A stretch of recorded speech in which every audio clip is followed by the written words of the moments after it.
আসসালামু আলাইকুম। যে নিজে সুখী হওয়ার জন্য অন্যের সুখ কেড়ে নেয়, তার সুখ বেশি দিন স্থায়ী হয় না। তো সেই জন্য নিজে সুখী থাকুন, অন্যকেও সুখে রাখুন। অন্যের সুখ থেকে নিজে হিংসা না করে আল্লাহ তাআলার কাছে চান যে আল্লাহ আমাকে আপনি সুখে রাখেন, আমাকে আপনি ভালো রাখেন। দেখবেন আল্লাহ তাআলাও আপনি যে অবস্থানে আছেন তার থেকে ভালো অবস্থান করে দিবেন। সেই জন্য মানুষের সুখ দেখে কখনো জ্বলবেন না, মানুষের বিপদ দেখে কখনো উৎসাহ হাসাহাসি করবেন না। যে খারাপ অবস্থায় আছে তাকে পারলে সাহায্য করুন, আর যে সুখে আছে তাকে সুখে থাকতে দিবেন। তাহলে অবশ্যই আল্লাহ তাআলাও আপনার ভালো দিন করে দিবেন।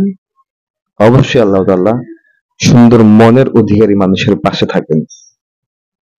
সেজন্য সকলের সাথে সহযোগিতামূলক সম্পর্ক বজায় রাখবেন। অবশ্যই সবকিছু সুন্দর হবে।